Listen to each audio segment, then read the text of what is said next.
Hari Om and welcome all. It's exactly 2 o'clock. I can see still the participants are joining. I request Kundan Dada, meanwhile, please sing one beautiful bhajan.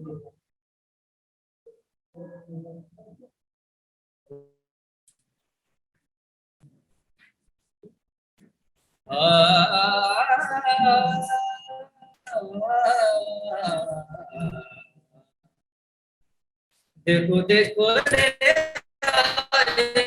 भगवान, देखो देखो रे आए रे भगवान, सीताराम सीताराम, देखो देखो रे आए रे भगवान, देखो देखो रे आए रे भगवान, देखो पुष्पकारूढ़ सियारा, देखो पुष्पकारूढ़ सियारा, लक्ष्मणा सुग्रीव हनुमान, लक्ष्मणा सुग्रीव हनुमान, नल नीलांगद समेत, नल नीलांगद समेत, Vibhishan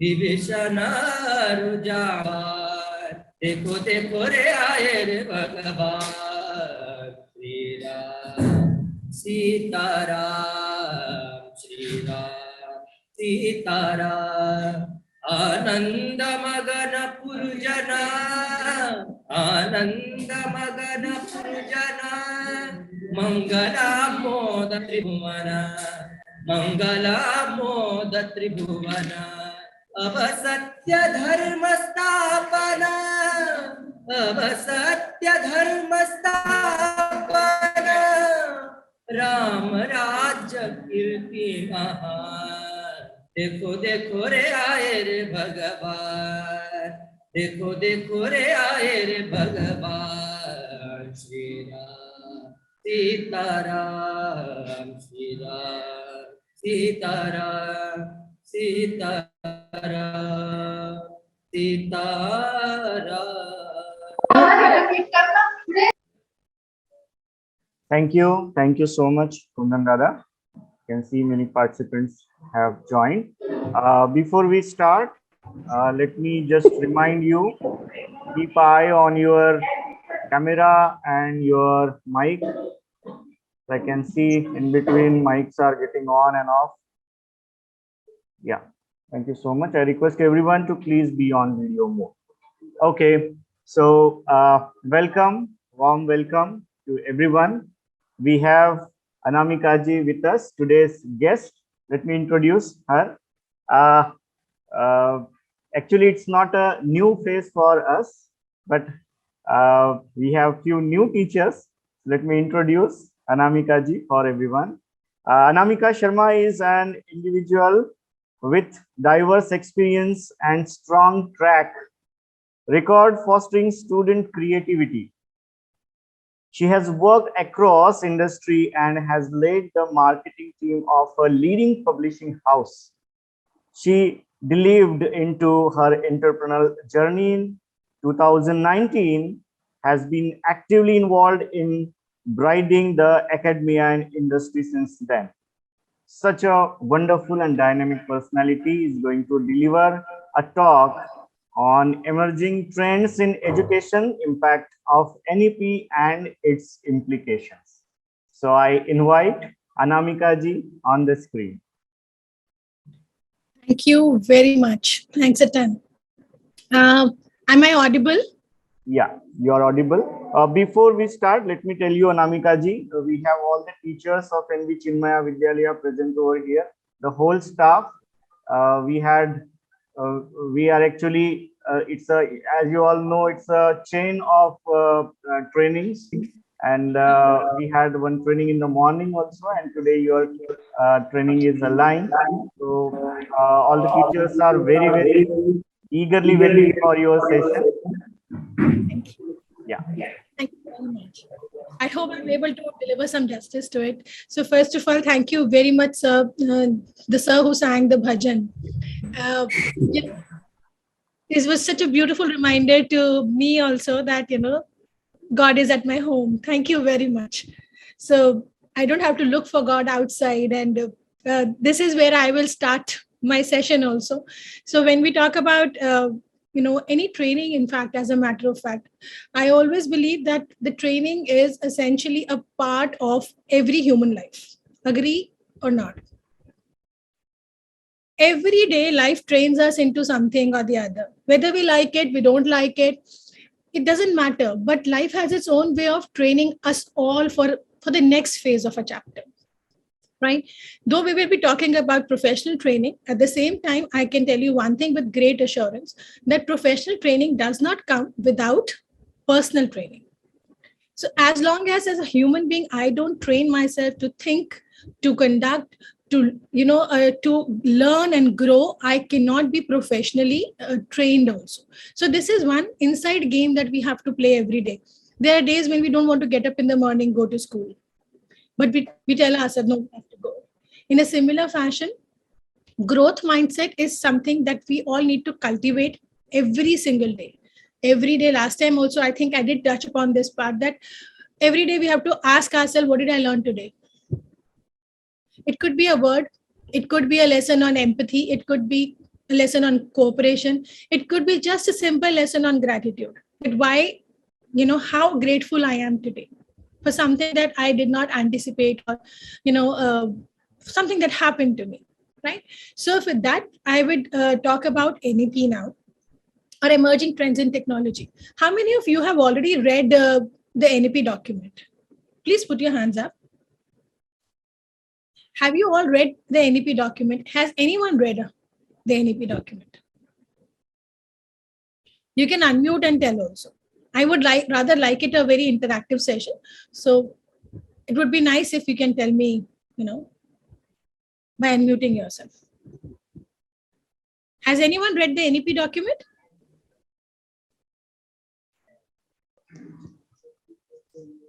Yes, no? Yeah, as Anamica ji said, it's going to be the interactive session. So you can unmute in between, or you can use the chat box also. Plus, you have the virtual emojis where you can show your answers. So it's going to be an interactive session. Please interact as much as possible. You know what? If you can remove the spotlight from me so that I can see everybody, that would be nice. Sure, I'll do that. Yeah. I think most of us have gone through the NEP. We had last year many sessions on it. Each one of us presented a particular part of the NEP. Right. We were given sessions, we read through that. Right. And have a little wholesome understanding, not the depth of understanding. It's like one person has a leg, one person has a hand, one person has an eye, and that kind. Why not convert this whole session into an understanding of what we know already? So let's do one thing. Let's each one of us talk about what we know about NEP, and then I will also pitch in between. How about that? If you've already read it, if you've already presented it, it means you have a basic idea. Let's just revise it, and I'll also share my inputs in terms of what I have witnessed as the trend that was emerging out of the NEP and NEP trainings. I'll talk about that. So how about you, ma'am, and Radha, ma'am? Basically, I remember all about the integration of different lines of studies, like science, social studies, music, how it has been integrated at the graduation and post-graduation level, how we can take different subjects and how we can, as per our interest, because otherwise, if I was taking a bio or chemistry, I could never pick up music or literature. So that was a real boon for me. And one more thing that I thought of was enhancing agriculture sector, which is one of the NEP's prime motive to bring back people from cities back to the villages. Right. So these two things were very primarily which were there in my mind. Yeah, right. So aptly said. So one very important aspect of NEP is the multidisciplinary approach. Now, multidisciplinary approach, we have been talking it. So unfortunately, we have been talking about these things in our books for ages now. We keep saying we follow interdisciplinary approach, multidisciplinary approach, but it was never implemented to the T. So what we are doing now here is, what NEP suggests is that learning has to be based on the interest of the child, and it should not be one thing compromised at the cost of the other. So I know a few universities here in North, wherein they have been offering 4-year degree program. Right. So now the degree program, private universities were going for 4-year degree program, whereas the government colleges and universities were still following the 3-year program. So what they have done is, they have made sure that from now onwards, all the colleges will have a 4-year degree program. Now, what purpose does it solve? One, when you apply for your master's abroad, it asks you for a 4-year degree program, which is a very big problem for India, for Indian students. Secondly, the 4-year degree program also has an option of major and minor. So I met a girl who, who's studying physics, but she's also taken minor as dance because she was a dancer. And she did not, like, normally what happens is, parents, the moment we start growing up, they start telling us, stop doing the sports, stop getting into extracurricular activity, focus on your 12th standard exam, clear your entrance exam for your medical or non-medical, and then we will see what to do. But once the child enters medical and non-medical, there is no scope for dance and sports there.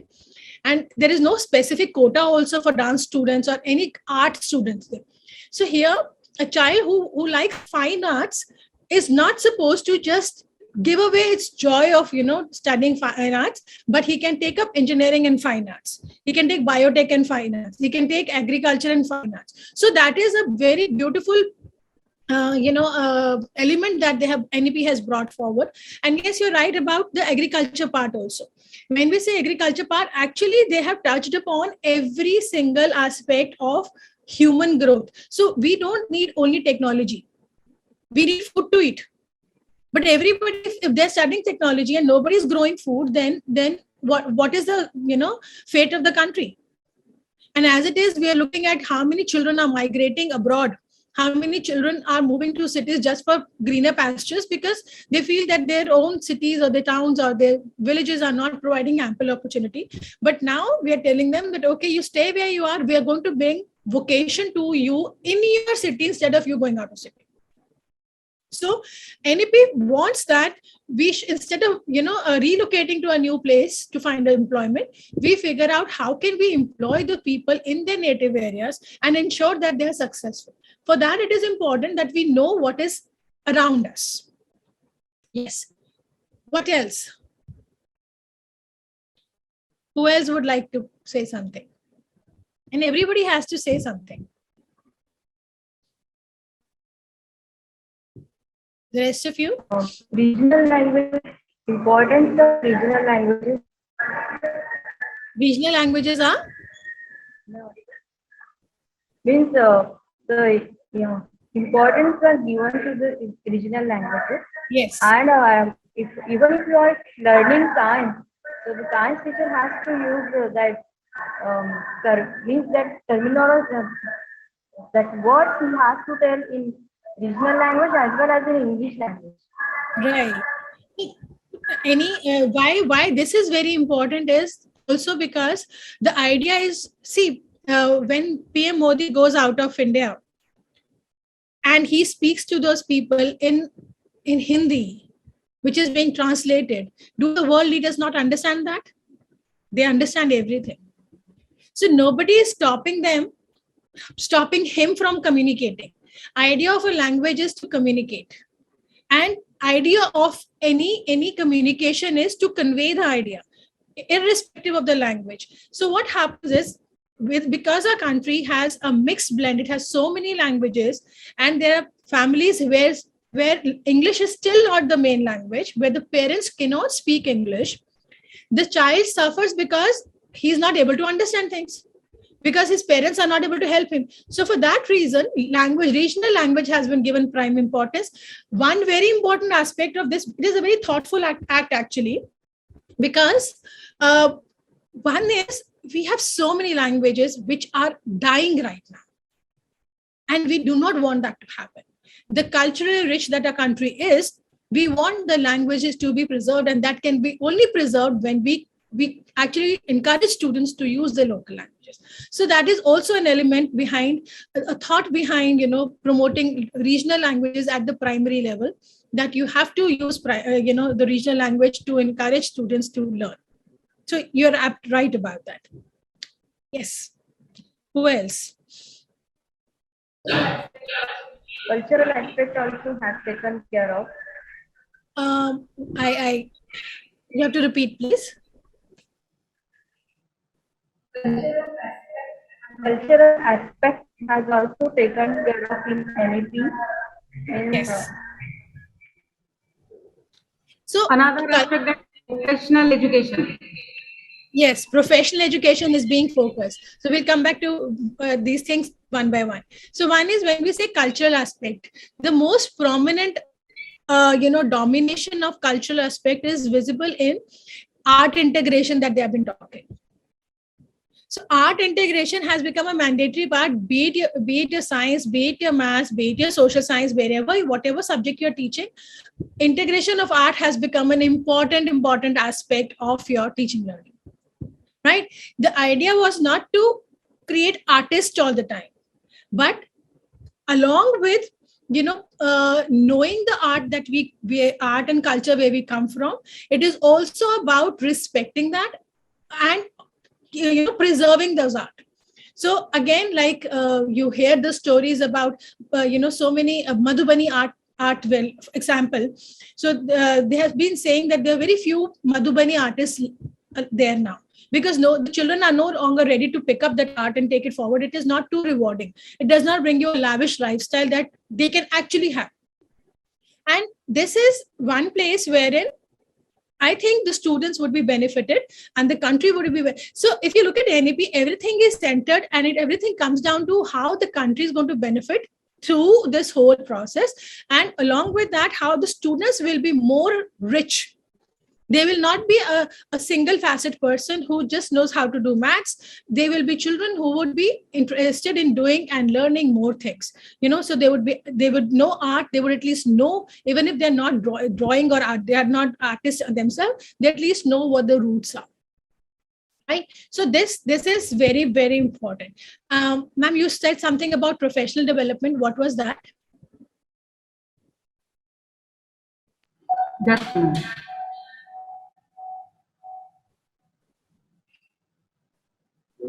ma'am, that professional education, that education also will be given to the student, which is the integral part of the higher education system. It means whatever the example you have given, that art integrated, that will also include in that. And that PM Modi is also example you have given. So everywhere student can get whatever his interest or her interest is there, that subject also he or she can learn throughout his education life, whatever the education he or she will get. So they can take opportunities in every universities or school, colleges, everywhere. Yes. So very controversial. I would not say controversial, but debatable question that was coming around was when they started saying that there has to be internships. Right. So from class 6 onwards, they are suggesting that the children should have internships. Now, what does internship for a class 6 child mean? It does not mean working in the local shop. It simply means that you work with somebody for 5 days. It could be a school activity wherein we talk to a few people, we take them there and say, okay, for 5 days, these children will be coming here between this time and this time. So there is a movement that is happening right now in Gujarat that is called bagless week. Bagless days. So 10 days where the children are not going to take bags to the school. Now, if they're not taking the bags to the school, what are they doing in the class? They're actually working towards making sure that they know the skills of life. So when internships was proposed, everybody started saying 6th class ka bachche ko hum kaise, how can we teach them? How can we send them out? And what do we expect them to earn? No, idea was not to earn, but to apply the learning that they have had in the classroom outside. right? So this is internship. Now internship, if you have been studying the engineering colleges also, they are very, very much into a lot of internships. From third year onwards, they have their internship programs. And these internships are very, very important for the placements. If they do not do the internships, then they have a lot of problems with the placements also. So when we talk about internship, it is basically building your profile in a manner that the students know how to work on their skills. So today, the companies, when they hire, they don't look for people who have good degrees. If you remember, when Infosys came to India, they had this Mysore office. And anyone who has studied engineering, I have seen with students here in north of India, they would come to the campus, take 500 students to Mysore, make them stay there for 3 months, train them on different processes, and then they would send them to different locations to work on the processes. Now, why were they doing it? A very simple reason why for doing that was that engineering students were not taught the skills in the college that were required in the industry. So if I have to work on a process, I had to train the student into working on that process. And that was a challenge earlier. But that was when Infosys came to India. But now, today, no company has this kind of time and energy to invest in students, because this is a very costly affair. If anyone has been to Mysore and seen the Mysore office of Infosys, at least, it's a huge, huge place. It's like a 5-star property. To maintain that property, to keep people there, to feed them for 3 months, give them a salary and not expect them to work is a very big task.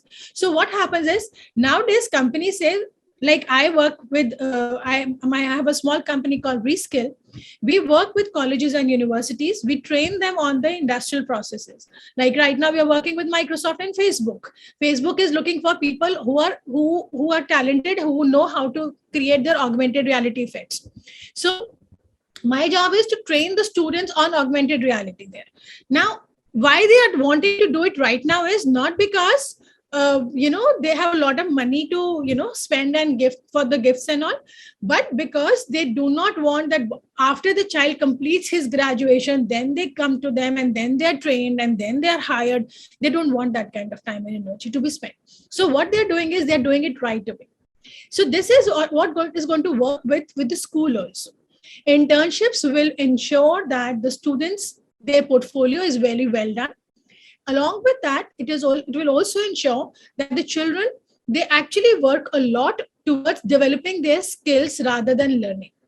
So whatever I've learned in my classroom, if I'm not able to go and use it in my outside world, then it is a waste. So if I'm studying about agriculture, I should be able to go in a field, figure out the type of soil that we are working on, grow something there. I should be able to have at least my balcony garden, if not a field.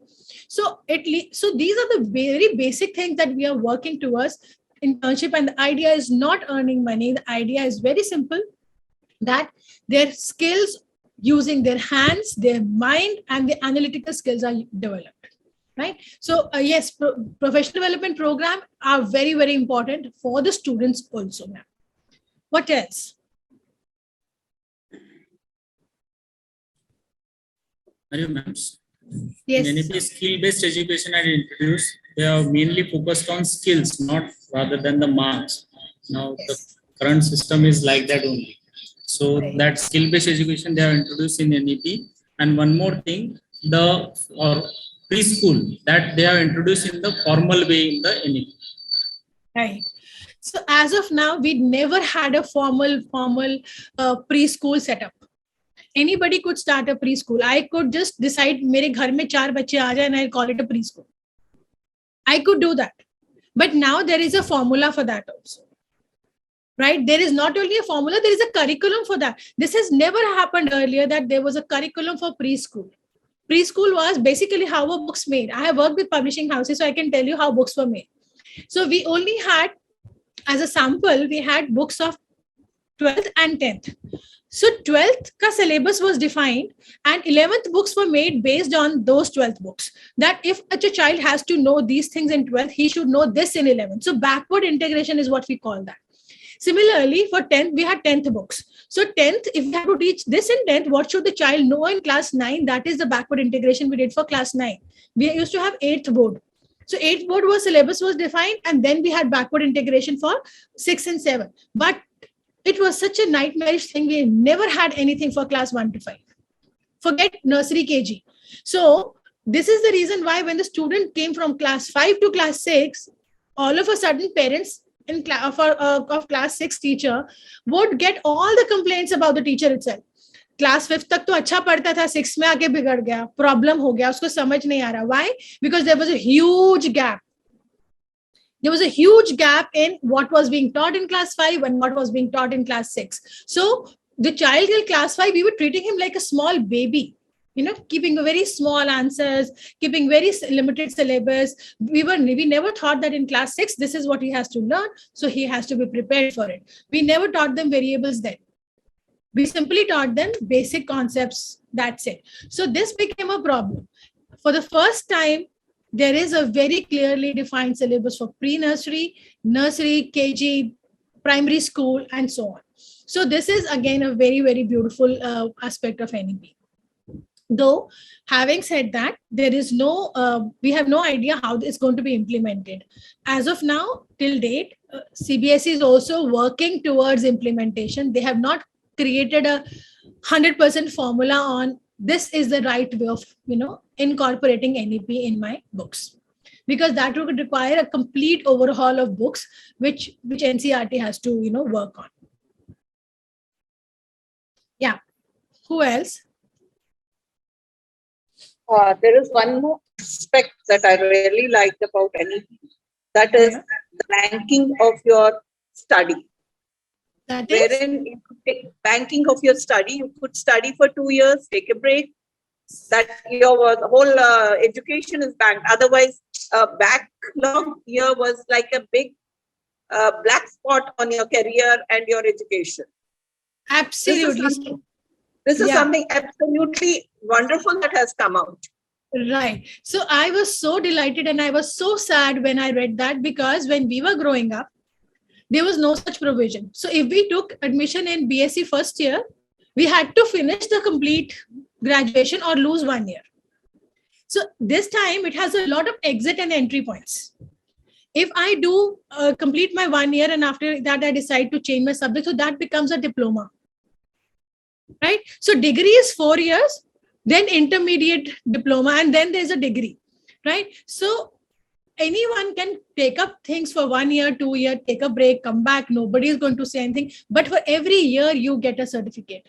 So every degree is counted. Every year is counted. So nothing is waste, which is such a beautiful thing. I really think sometimes that I was born at the wrong time. I should have been born now, because this is what we require today.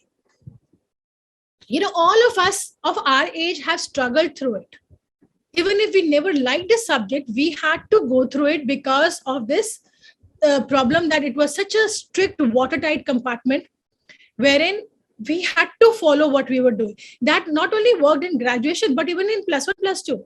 So if a child has taken non-medical in 11th standard, he cannot move to commerce in 12th standard easily. It was such a painful process to get into all of that. And parents would be like, "Acha, +2 kar lo, uske baad hame tumhe commerce mein admission dal lenge." In commerce was another problem because the percentage admission percentage was very high, and the child who could not fare well in in their say medical +2, they would not get admission easily in because they have not studied accounts. So that was a very big challenge, and the child was already like he was getting lost there. So yes, of course, this is a very, very welcome change. Yes, anyone else?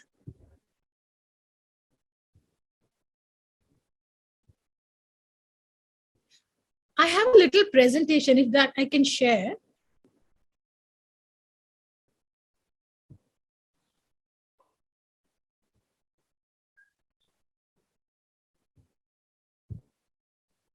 Can we see my screen, please? I need to. Yeah, it's visible. Visible. Okay. So what we're doing here is I'm just going to, I know you have read the document, so I'm just going to take you through the highlights, okay? So first of all, it talks about SDGs. We can read about these 17 SDGs. They are sustainable development goals, which are very, very important that they're asking us to incorporate in our textbooks. So when I say incorporate is basically, they want us to spread awareness. For example, when we talk about, at least India, so we were talking about no poverty. No poverty does not mean zero poverty. It means that the people are living above the, they're at par with the below poverty line thing.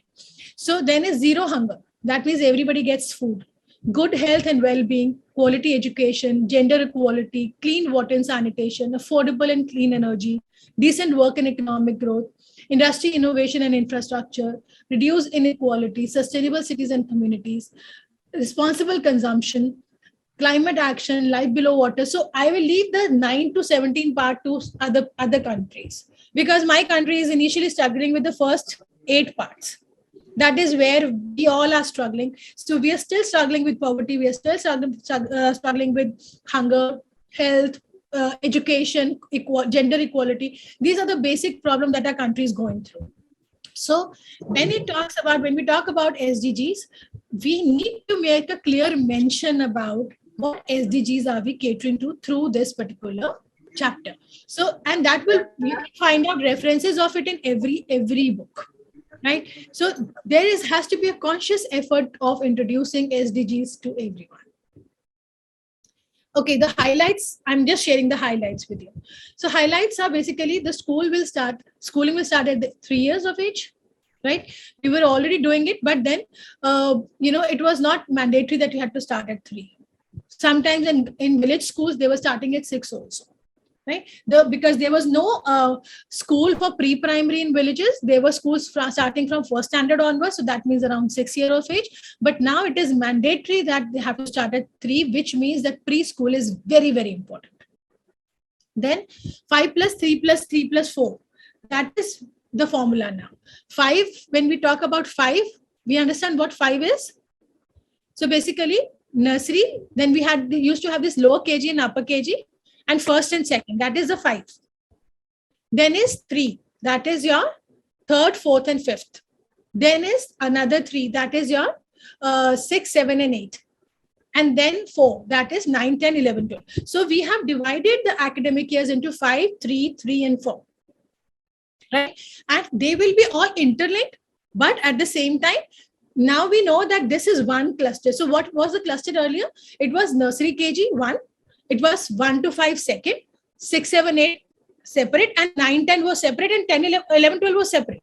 But now we have classified them into only 4 categories. That is 5, which is nursery, lower KG, upper KG, first and second. So they form one group now instead of 1 to 5. And 3 is again 3, 4, 5. So this is one group. So what does it mean along with, why have this division been made? A very simple reason is they're all interlinked. Whereas the 5 part, the nursery, lower KG, upper KG, first and second, they are all talking about developing the basic cognitive abilities of the child. 3, 4, 5 will always cater to a little advanced learning time.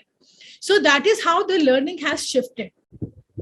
As we discussed, emphasis on the mother tongue as a medium of instruction. So this does not need any change.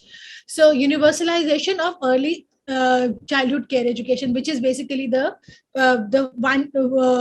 nursery to class 2 is ECCE. That's where we talk about. When we say universalization, we're talking about, preparing the child holistically. We are talking about the child's social, emotional, and cognitive abilities, the physical abilities, the things that we do in the primary classes, making sure that the child holds the pen properly. So when we are taking up classes, when we're teaching small classes, students, the ones who just come to our school, they always say we should never give them a pen, pencil initially. What we have to initially give to them is basically give them a newspaper, ask them to crumble it with their hands, with one hand, then ask them to crumble with only fingers, then ask them to crumble with 3 fingers. Why do they do it? So that their fingers and their hand become strong enough to hold the pen and pencil.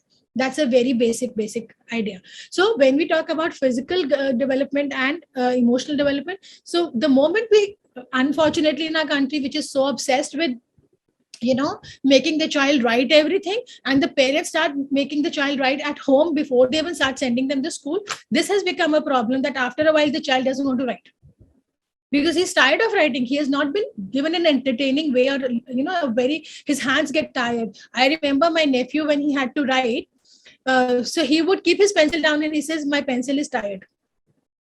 So he would not say that I am tired, he would keep his pencil, my pencil is tired, it can't write anymore. So then we realized that we were doing something wrong. So we started doing this. We have those soft balls where we tell them, okay, press it 5 times, 10 times. So idea here is to develop the hand muscles before we train the child to hold a pencil. How can we give them a pencil which is such a sharp thing or thin thing to hold in the hand without developing the hand muscle? So when we are talking about universalization of early childhood care education, we are talking about this thing only, that we are talking about how do we develop the child mentally, emotionally, their cognitive abilities are developed, their physical abilities are developed, so that they can support the education later on. Okay, then they're also saying that there has to be no rigid separation between science, arts, and commerce, which means we are talking about an interdisciplinary approach wherein we talk about how science can be, integrate art, it can integrate, commerce also. So everything has to come in tandem. It has to come to a full circle instead of treating them as an isolated activity, taking up science. So I decide that, okay, I can't do science all the time.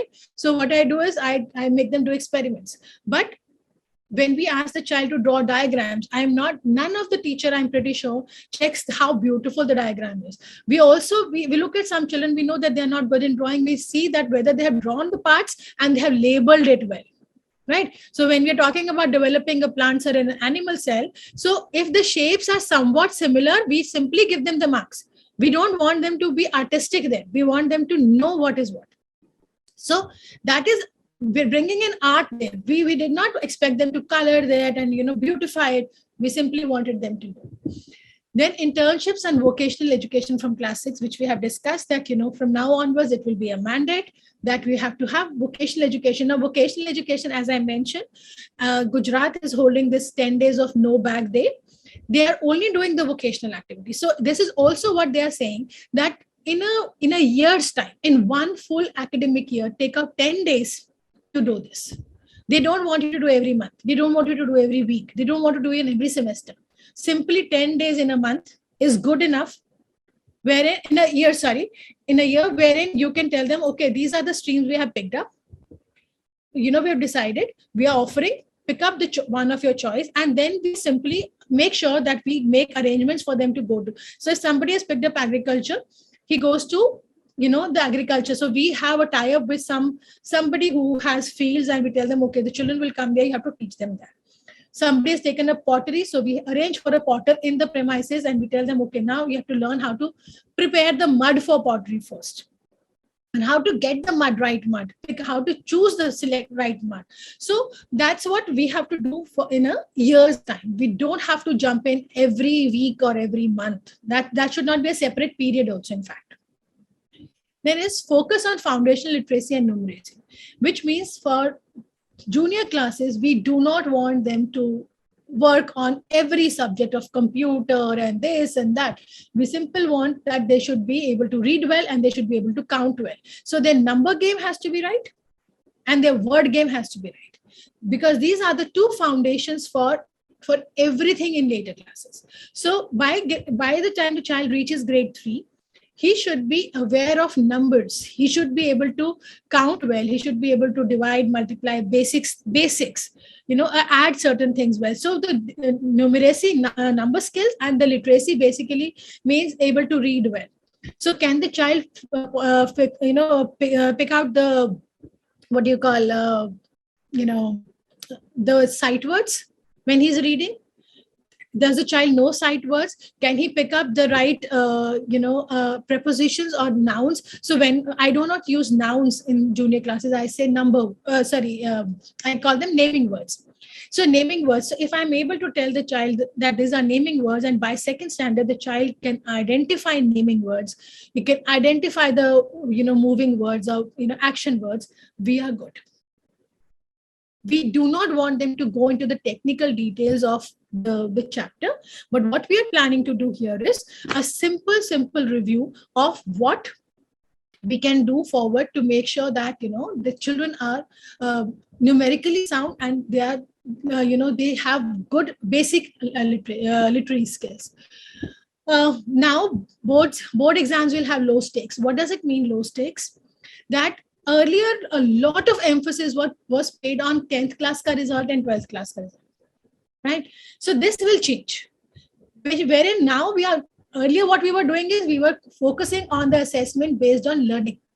Here we are going to make a shift. Here the focus of the assessment would be core competencies.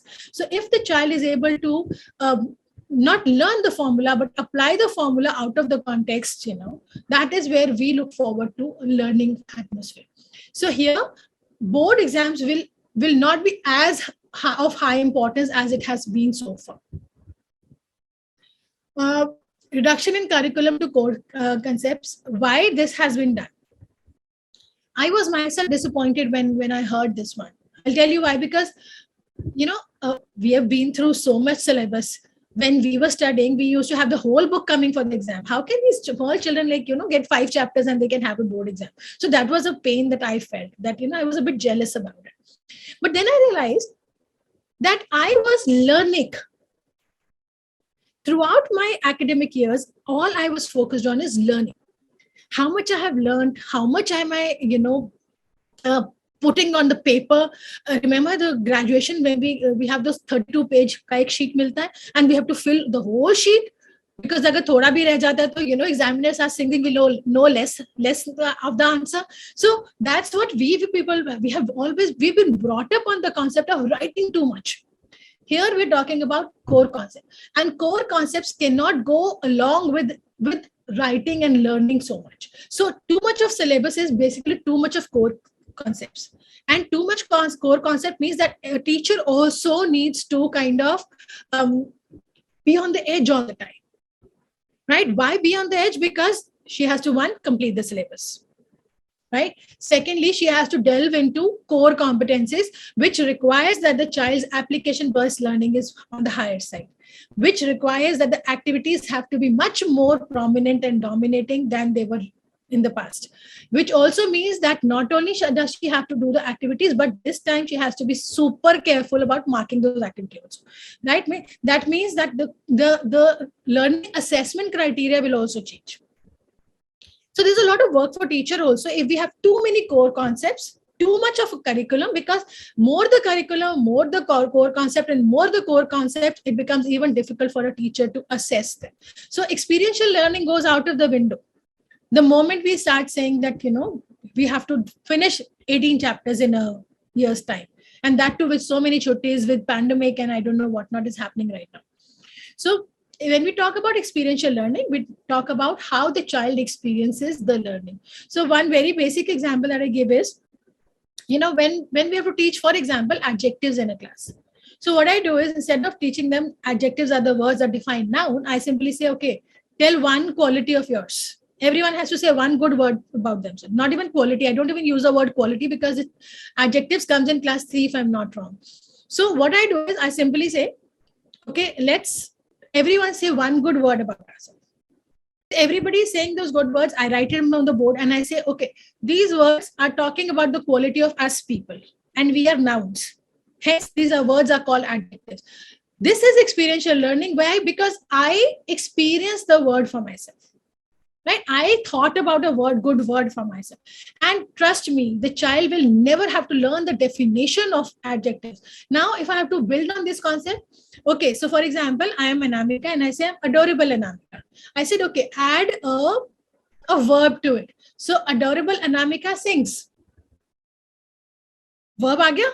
So I say add a adverb to it. So adorable Anamica sings sweetly. So what I'm doing is using one concept, I'm making the child, and everybody is saying for one sentence for themselves. So somebody else, like Anuradha ma'am, would say something else. So because she's saying for herself, she will remember that. And that's how what we call experiential learning, where the child experiences learning instead of mugging up a concept. That's what we're talking about here. And this requires too much of time and work. Then is education of gifted children. Now, this has been a very, very pain point for all of us. Anyone who has a gifted child or who has seen a gifted child in the family or neighborhood knows that after a while, there is no way you can educate a child. I have a friend whose daughter is, she has autism. And she was, the parents got to know about it when this girl got into a fight in her school. And she's a bully kind of a girl, but she doesn't know that she's bully. She just is not in the right frame of mind. Simple. So she pushed somebody. The parents were called to the school, and they were told that their daughter is mental. And my friend comes from a very, very elite family. They could not imagine that somebody said that about their daughter. And my friend went into depression. So when we were trying to find for a school for her, a special school for her, in the whole of Delhi, we could not find one special school which was, I would say, a sensible school. There would be school where the children would come, and they were like some, people would come and entertain them, and that's it. Nobody was teaching them anything. We found one in Gurgaon. The family had to move to Gurgaon because of that child, and now she has completed her +2, and we don't know where to put her in a college because there are no colleges which are catering to special children. Right? And she's a bright child. So that is the challenge that we are facing now. And it's not that in our country we are facing it. The whole world is facing. Every country has these children, but they make special arrangements. We don't want them to be dependent on anybody. Why should they have a dependent life? They also have the right to a livelihood. They have the right to have their own life. So for that, it is important that the education of gifted child is taken care of. Okay, so this I am skipping. So it talks about basically early childhood care and education. So it basically talks about how flexible it has to be. It has to be multifaceted. It has to be at multi-level, activity-based, playful method, inquiry-based learning. So this is a very basic thing which we have been doing actually, right? And these are the, okay, so this is something that is very important now. As per the suggestion, it says that the pupil-teacher ratio should be under 30:1. That means for every 30 children, there should be one teacher. I know it's a very, ambitious number, considering the fact that we have a lot of students in the school, and sometimes there are classes which are crammed with 40-45 students. But this is actually going to be the mandate in time to come, especially for the primary classes, wherein we talk about 30:1 so that the teacher is able to pay attention to the students. To curtail the dropout of the students. So earlier what was happening is that as we discussed it also with ma'am, that when the students were leaving the school, they had a very difficult time coming back. I started my career as a government school teacher. So in my 7th grade, the first class that I was given was 7th grade. And there was 17-year-old, 18-year-old in class 7. And I live in Chandigarh, and here the government job, in the first government job, they place you in a slum area for 7 years. Right? So going to a slum area, number one. Number two, teaching in Hindi and Punjabi, because that was the medium of instruction, wherein I did not know Hindi well, forget Punjabi. Then on top of it, I had these grown-up boys who were double my size in my class, I would simply say, who's making a noise? And somebody would stand up and say, "Ha, ma'am, kya bola?" And I would be like, "Aram se, chor nahi ho jao." I was very new. It was my first job. So I noticed there was these children, they come to school, then their parents lose job. They put the children to work somewhere. They leave the school, and then they come back. So there were multiple times they were coming in, going out, in that. But then the education was hampered. So wherein now, when we talk about curtailing dropouts, the first step that they have done is a very beautiful thing is they're doing is to make sure that there are provisions for students for different levels of learning, right? Different levels of learning, when we say, that means that, first of all, once they are enrolled, they have the opportunity to drop out and come back also, and they will have special classes for that. Till now, we never had something of that sort. But in Delhi, there is a model that is being followed, which is also followed somewhere in Chandigarh also, wherein there are 3 sections. I'm forgetting the names. One is Pratibha, and there are 3 sections. One of them is Pratibha, I know. So what they do is, in these 3 sections, the junior most section is the one where the children have dropped out many times and they come, so their basic skills are lacking. So the teacher over there has to ensure, so everybody is in class 7. But one section of 7 is the one who are regular, who are good with studies. The other one is a mediocre one. The other one, last one, is a child who's below average. But they're all in 7th standard, but they have dropped out. So the job of the teacher in the lowest most section is to ensure that the basic skills for class 7 are done. Once they are done, if the child does it in 3 months, he's moved to the other section, right? And then if he finishes there also, he levels up, then he goes to the main session, that is the Pratibha section, right? So that is the kind of effort the government is trying to make to ensure that the child does not feel out of place when he comes to the class. So when he comes to the class after dropping out in the middle of the year, he knows that he has to go into the junior most section of class 7, wherein the teacher will take up the basic skills and take them forward. So that's what they are doing here.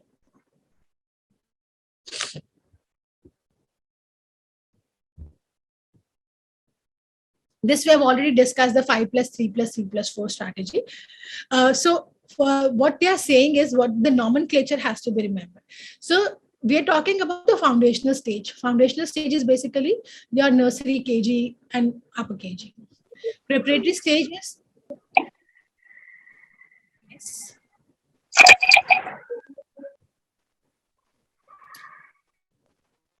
So the 5 is basically a foundational stage. 3 to 5 is your preparatory stage. Then you have the middle school, which is the experiential stage, and 9 to 10, that is the 4, is basically a multidisciplinary stage. So these are the stages that we have to remember. That when we say foundation, means it's very self-explanatory, that the foundation of the education will be laid in these classes, in the first 5 classes. Then it's preparatory for what? For the middle school.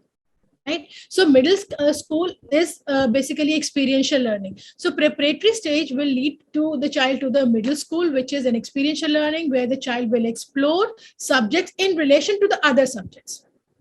And then the secondary stage, which will be completely multidisciplinary. So what is the difference between experiential learning and multidisciplinary is, in experiential learning, we make the child experience the learning.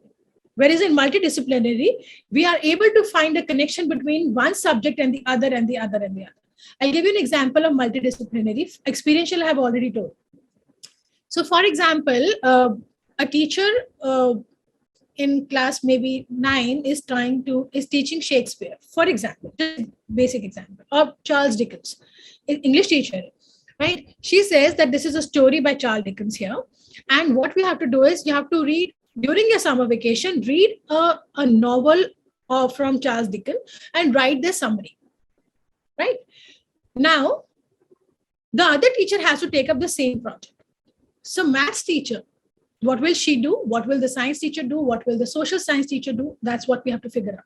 So a science teacher says, okay, discoveries and inventions have always happened since the time human beings have come to existence. They have already been discovering, exploring things. So during the time when Charles Dickens was alive, find out what discoveries were made by whom and make a complete presentation. So who were the scientists around that time? Who were the scholars around that time? Who made an advancement in science around that time? Science and technology or whatever. Social science teacher says, so writing is greatly impacted by the culture around that time, right? So Premchand writes only about poverty because that's the thing he has seen. He was a poor writer. So he would always, his stories would have a Garib Brahman in it, because he was a Garib Brahman. So whatever we write is influenced largely by what we are experiencing in our environment. So social science teacher says, figure out the cultural and social practices that influence Dickens' writing. Concept is one, right? Charles Dickens.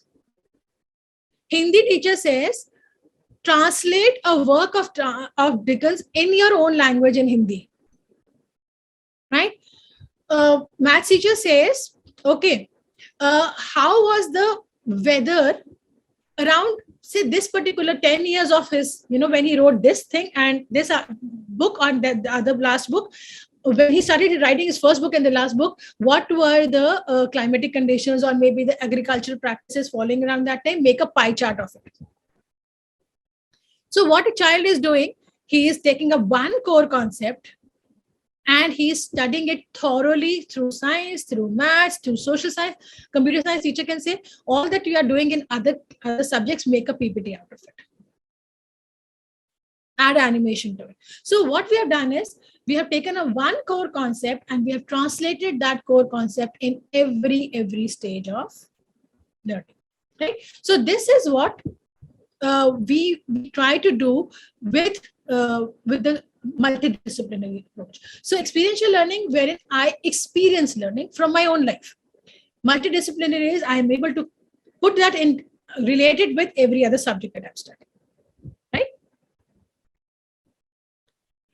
Holistic learning, we all understand what holistic learning is, right? Or we have a question about that. You know what 21st century skills are?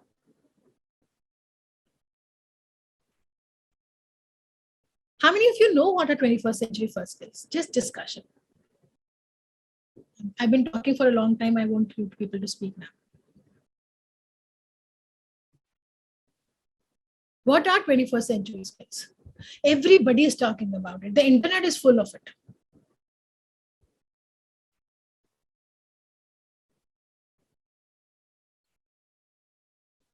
Anyone? Technology literacy. Louder. I'm just stopping the share here so that I can see you. Yes. What is it? Technology skills. Okay. What else? Digital literacy. Digital literacy, yes.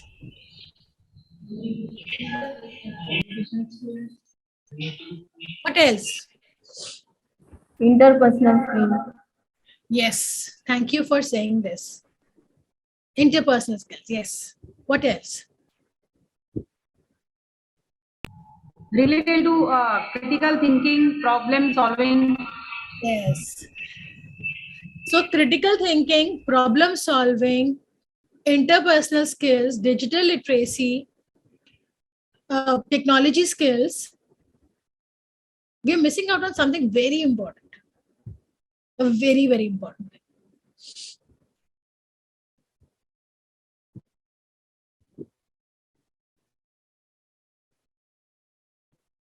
Anyone? How to success in today's competitive life. Life skill. And what else?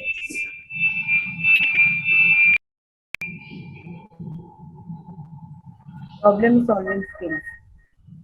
Problem solving and critical thinking, we've already said that. A very important skill that we are missing out on is communication skills. This comes as a very big surprise that we thought of putting communication skills on the top. Why? Because a very simple example is, you might build up a machine, a robot, but if you don't know how to sell it, it is waste. Right? You know your context very well. You know your concepts very well. But if you're not able to communicate, it is zero. So communication skill is, when we talk about holistic learning nowadays, we are talking about preparing children for the 21st century skills. The first important thing is communication. Communication means not speaking. It is also listening. A very important aspect or understood concept of communication is how we speak, but it is also about how we listen. Why it is important to listen also is because listening decides what we speak,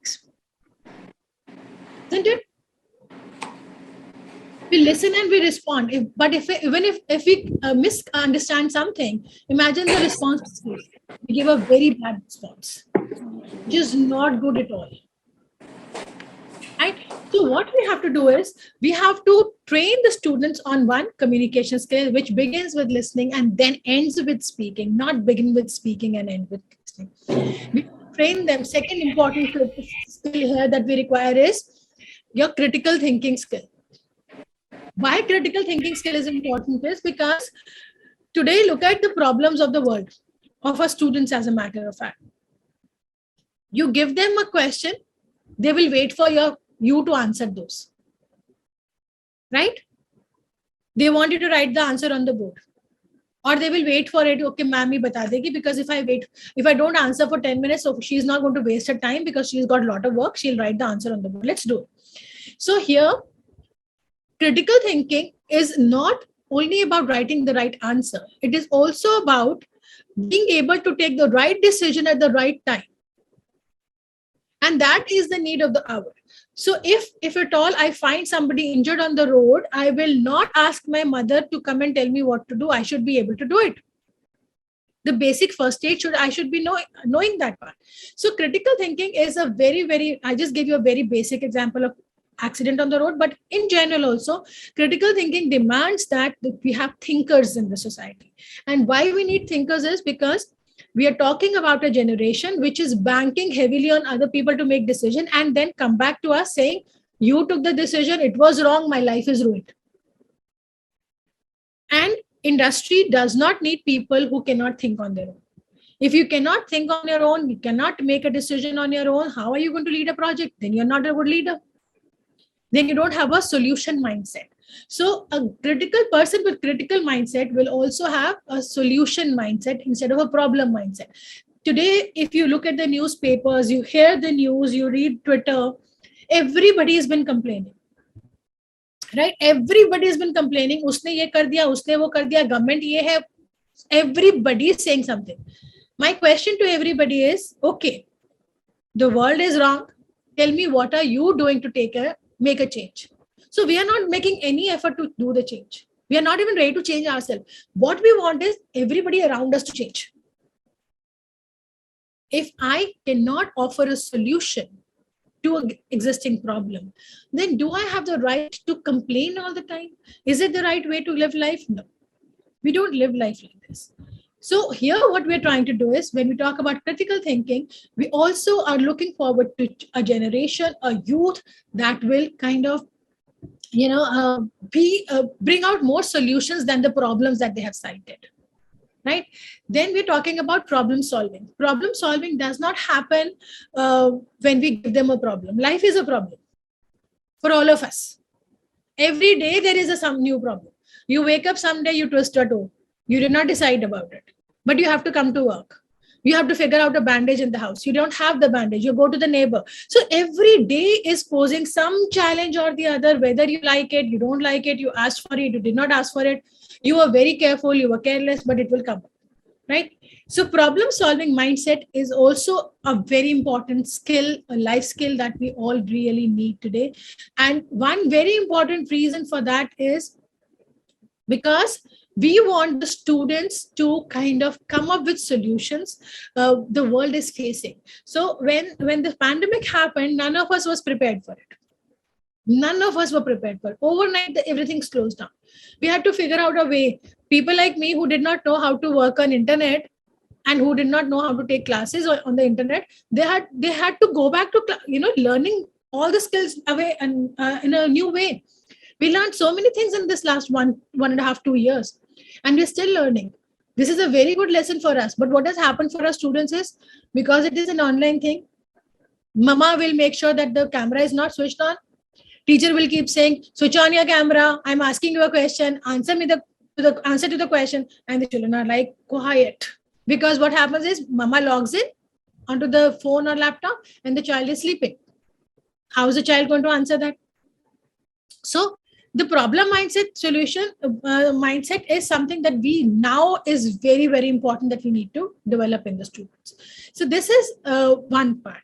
Then we come to interpersonal skills.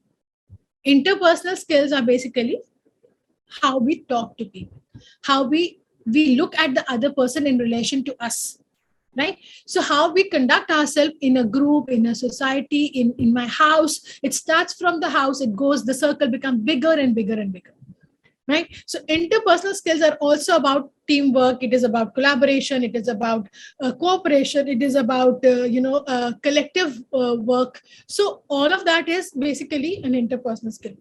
An interpersonal skill cannot happen in isolation. It cannot happen because I have good interpersonal skills, but I don't meet people, I don't like talking to people, I don't, when somebody comes to my house, I hide inside. That is not interpersonal skill. So interpersonal skill is about how we can work in collaboration, in team, with synergies to bring out the best of all of us. This is what this thing interpersonal skills are all about. And then about digital literacy. When we say digital literacy is essentially what do we call the basic digital skills. We all have mastered a few of them. We have learned how to make our own Zoom IDs and create a meeting link, make PPTs, make Excel sheets. We have all learned that in these 2 years. So digital literacy is basically every time. I would not want you to go about going programming and coding, but at the same time, what I would recommend is that even if you're learning in Excel, make sure that you learn a little advanced version every few months. Figure out what more can you do with your Excel skills or your presentation skills. So this will also work out on that. And then we talk about the technology skills. Now, why I did not club technology and digital literacy together is whereas digital literacy talks about knowing digital concepts by everybody. So it entails you, me, even my sabzi wala. So when he's using UPI payment method, he is actually digitally, kind of aware. So while digital literacy talks about the bare minimum, technology skills talks about the higher aspects of digital, wherein I can code, I can create a program, I can maybe make an augmented reality effect or a virtual reality thing. So that is technology skills. And that is also very, very important. I would not say that everyone needs to know coding and programming, but the basics should be clear with the students. That's what we are looking forward to in the next 21st century skills that we're talking about. Right. So that's one part of it. Just give me a second.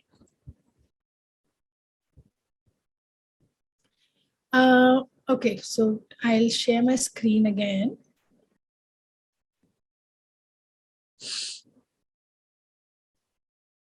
I share, okay.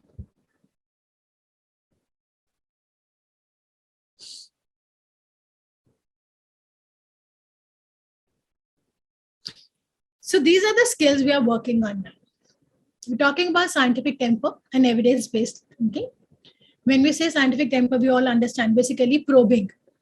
We are all grown up. We have children at home who keep asking us why.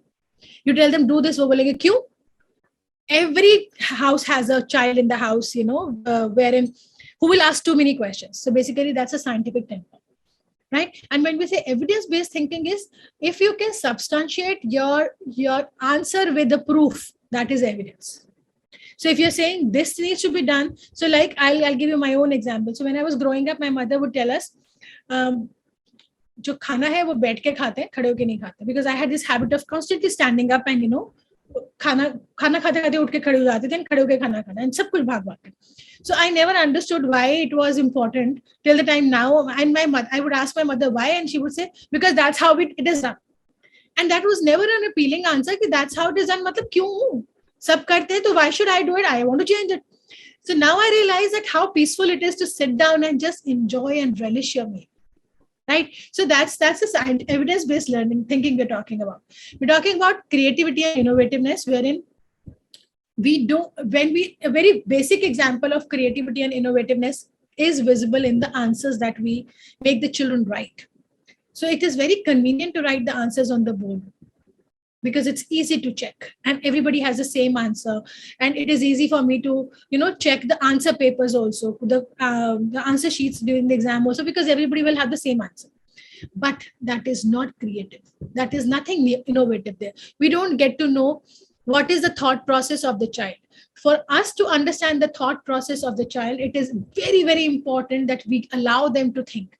And what is the scope of thinking that we give them? Only when they have to answer a question, right? So if they're answering a question and they're saying, say, for example, there's a question. So in class 10th, we talk about the alcohols, ethanol, methanol, and all, right? So we talk about that and we tell them, okay, why is consumption of alcohol, is consumption of alcohol good or a bad? Why and why not?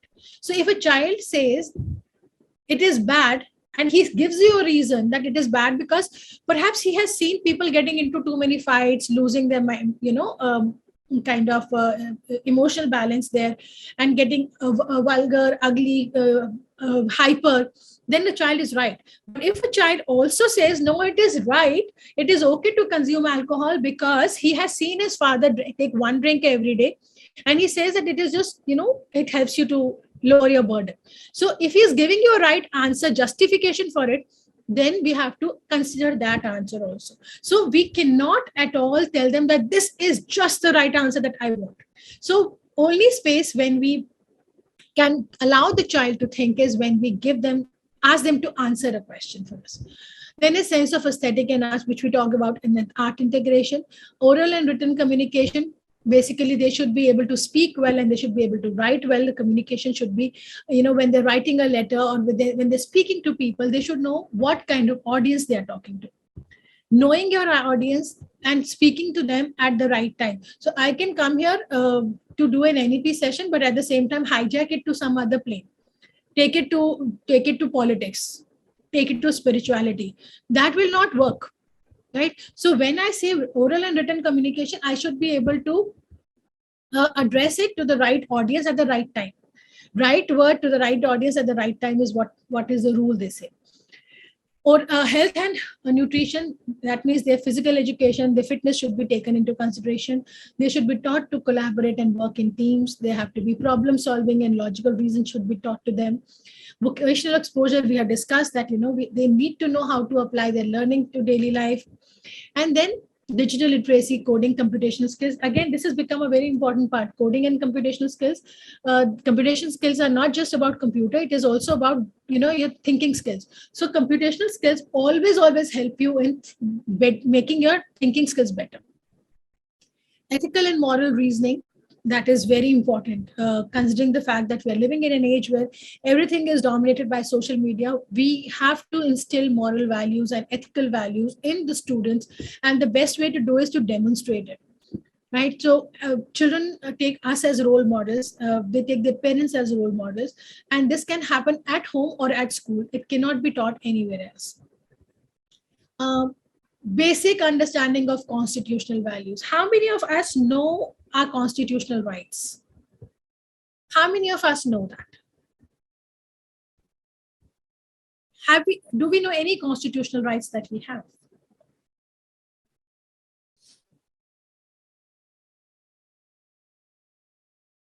Yes?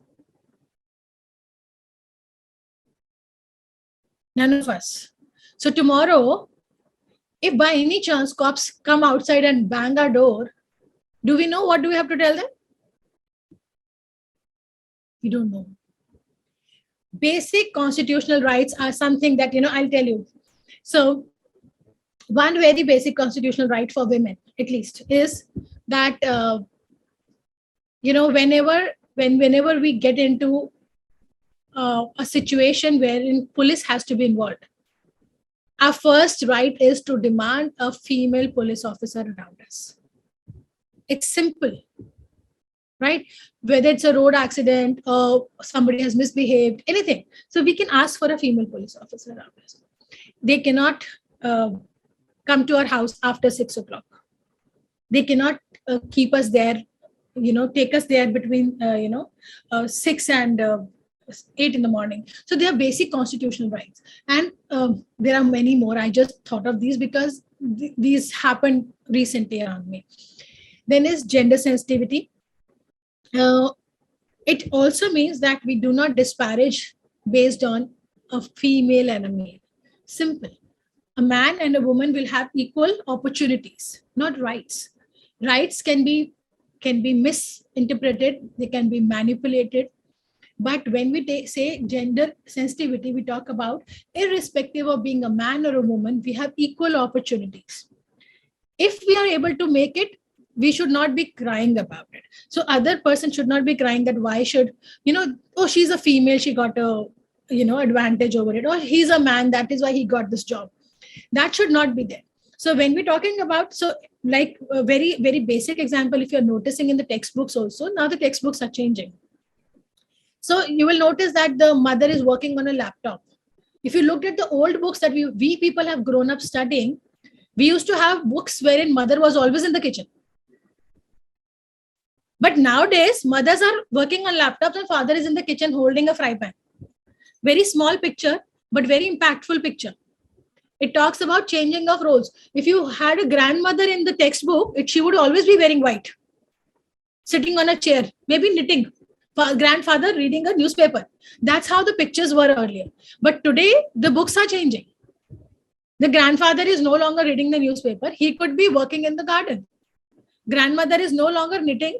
Maybe she's playing badminton with the child. So very small changes. It means that this is the sensitization we're talking about. That a grandmother does not have to be dressed in white. She does not have to have white hair all the time. She can have black hair. She can dye her hair, man. Why not? Right? So that's what we are doing right now. We're talking about fundamental duties. We see, very nicely put. They did not talk about fundamental rights because we all know the rights in that sense. Freedom of speech we talk about, and we say anything. We decide to say anything saying freedom of speech. But we're talking about fundamental duties here. So as a citizen, what are my duties towards my country? And knowledge of India. We all want to go to Europe to, for the sightseeing. How many of us have visited Hampi? We don't want to go to our country, visit our country, which is full of jewels, beautiful architecture, beautiful, and very beautifully, our country has a lot of reason behind all of these things, So it's not just that countries are like, our country has done anything illogical. So if there is a temple, there is a lot of reasoning that has gone into the temple. How many of us know the importance of Sun Temple? So this is what we need to talk to the students about, knowledge of India. And this is going to be an integral part of every subject now. As much as I know, what they're planning to do is have proper themes on knowledge of India. So they would talk about temple, they would talk about architecture, they would talk about the history of our country in a very detailed way. And that will be not restricted to a history book, that will be also a part of the science and maths and English. Right?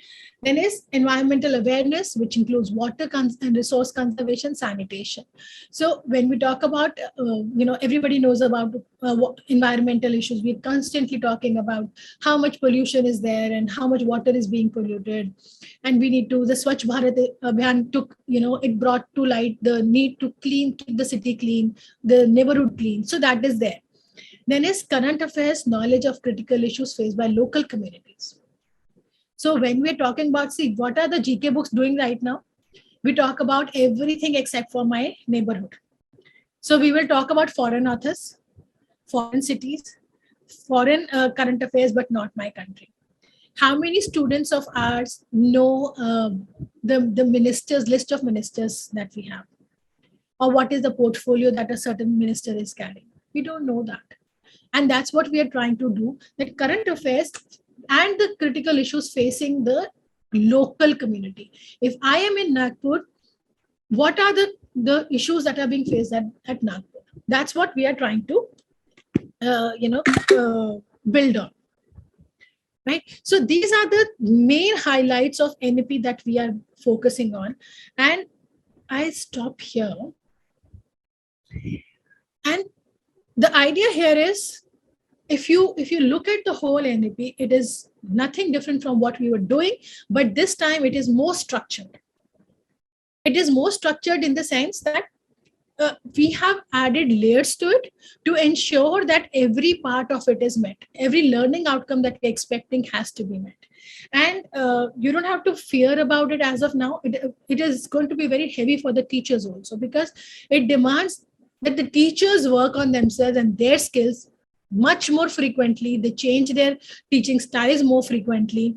As a matter of fact, B.Ed is also going to be a 2-year compulsory for everyone. Those who have finished 1 year, they are, like the ones who did 1 year of B.Ed, they will also have to go for a second year in some time to come, which will be a part of their this thing, professional development program. Sure, but at the same time, now the tests would be even more stricter. So anyone who has ever worked with army schools, has anyone ever worked with army schools? You know what happens there is every 7 years, all the teachers have to give a test. So if I am a teacher who joined in this year, after 7 years, I have to give a test. If I don't clear that test, I'm not eligible to work in that. Every 7 years. It's a mandate.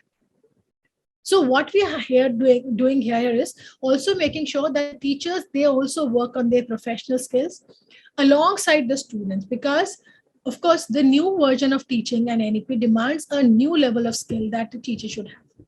And that's what we are working on, right?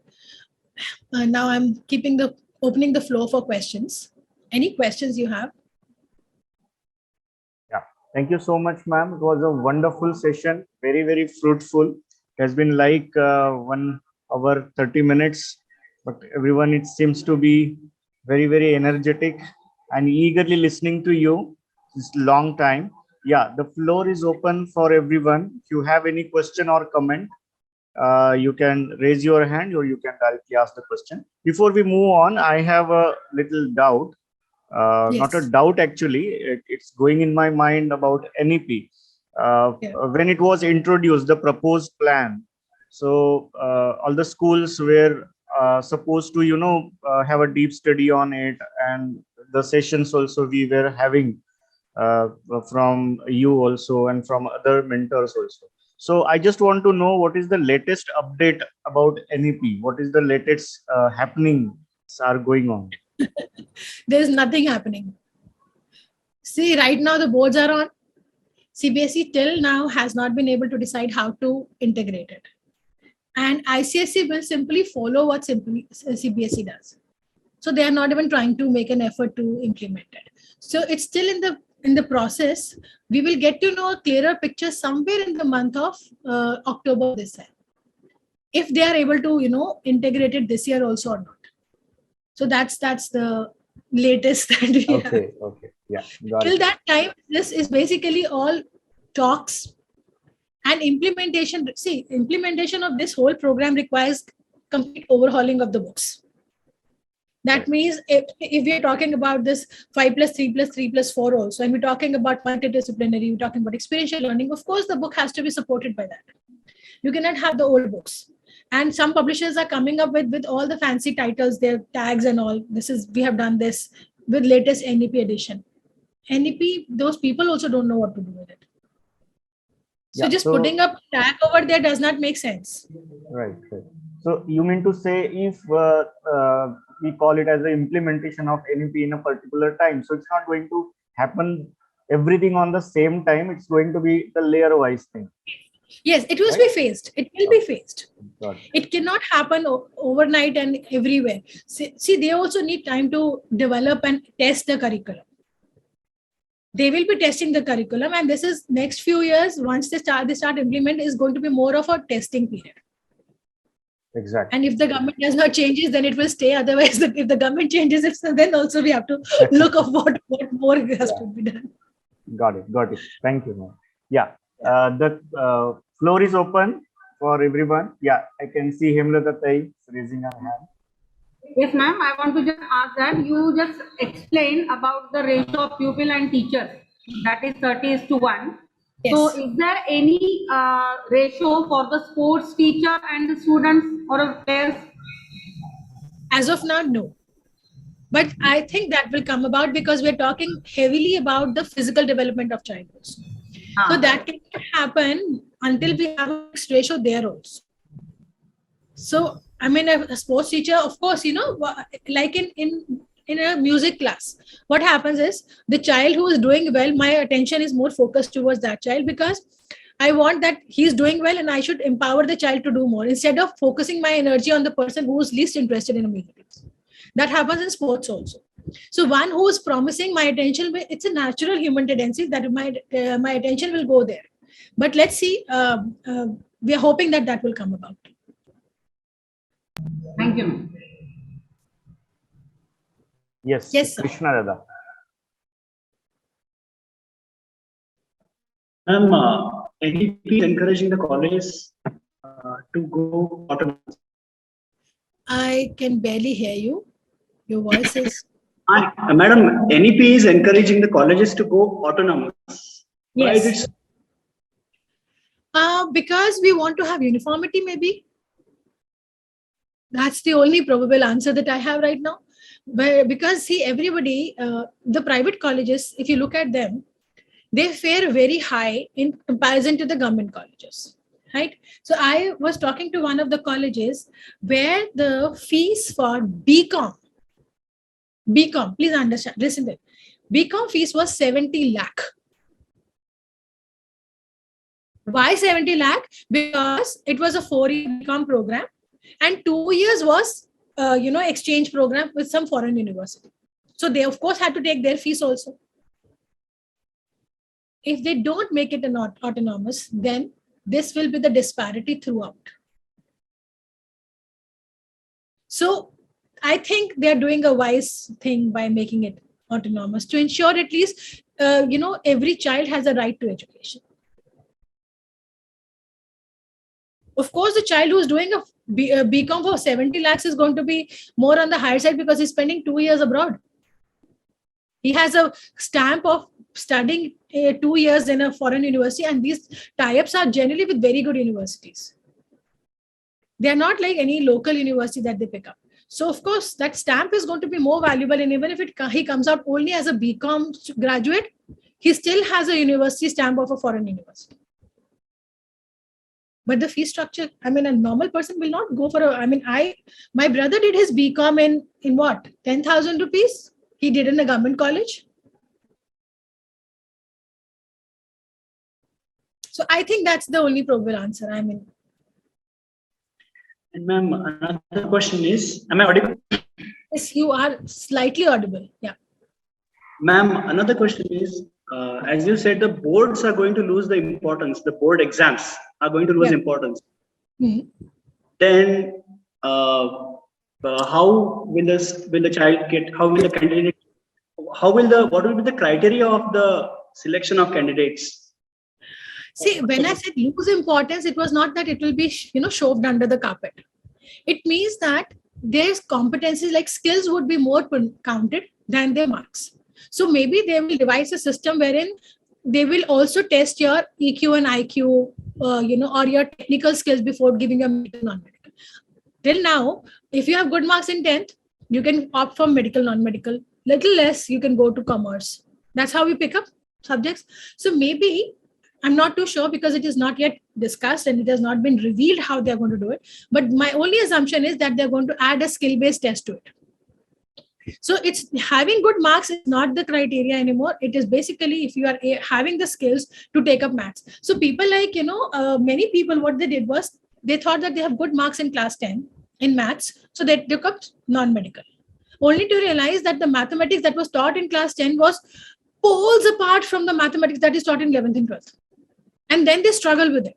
So now there's maybe they are going to introduce logical thinking test or something of that sort to test whether the child is actually capable of handling those subjects. This is again an assumption, but I see no other way than this because considering the fact that 10th board is going to be there and 12th board is going to be there, and then they say that it will lose its importance. I am assuming that the exam result would not be the basis for admission. Like we already have this entrance exams after 12th standard. So we already are doing it for after 12th, but maybe after 10th also they are going to be there. And then in some colleges, I have noticed good private colleges, not only your entrance exams result, JE result matters, but also your group discussion matters. So your board exams plus your JE score plus your group discussion all together combined to make that admission possible. In some, you go to IITs, this is how IITs work.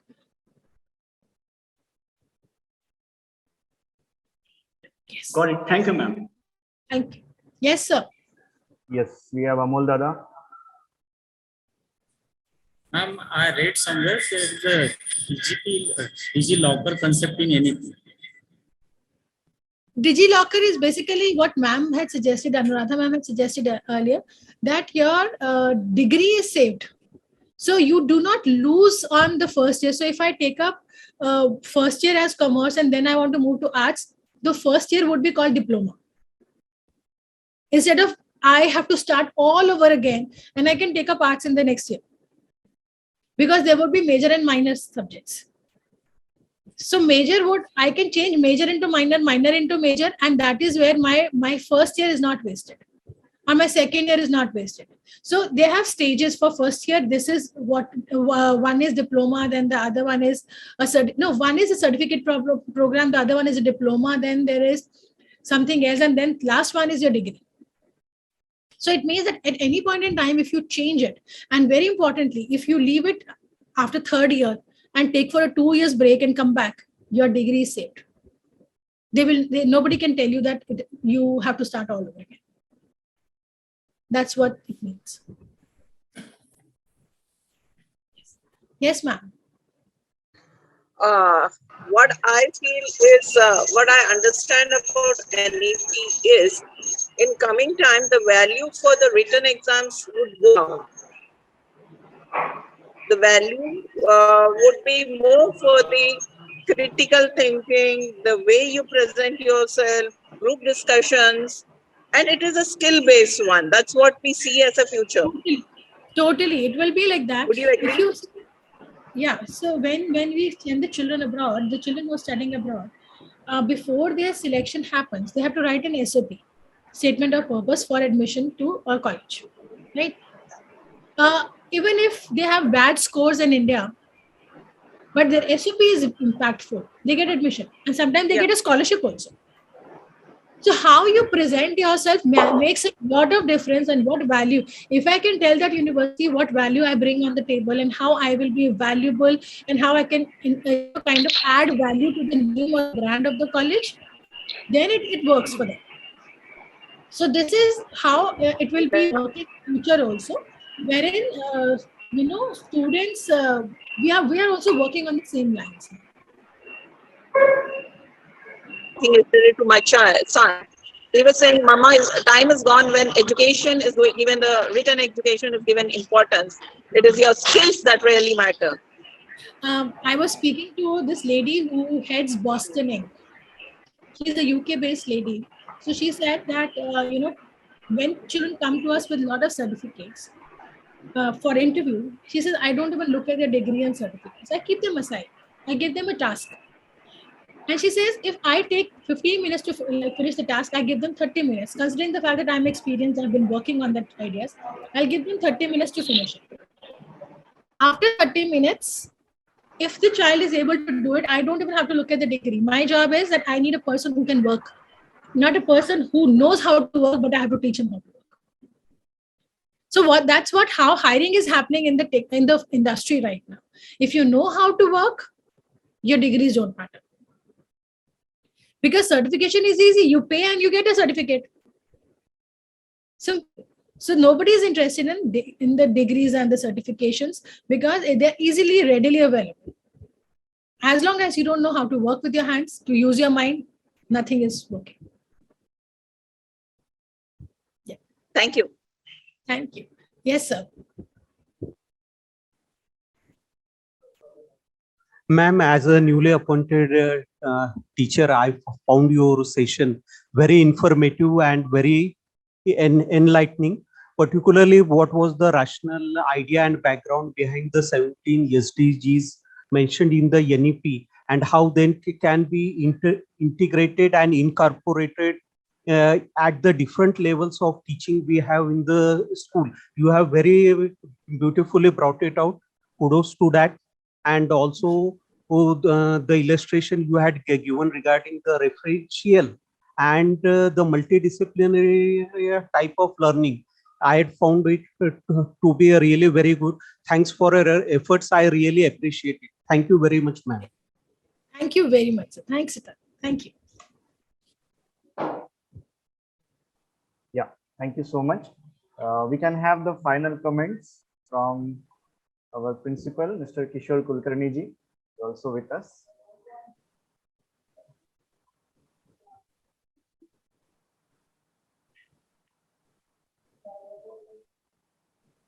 Yeah, Hari Om, Kishore Dada, are you there?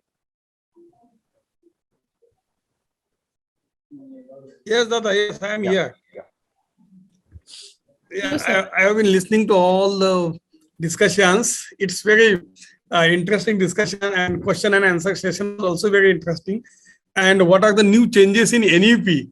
Okay, and after implementation of that NEP, what will be the consequences of that, and what are the changes that has been in detail discussed by Anamica ji.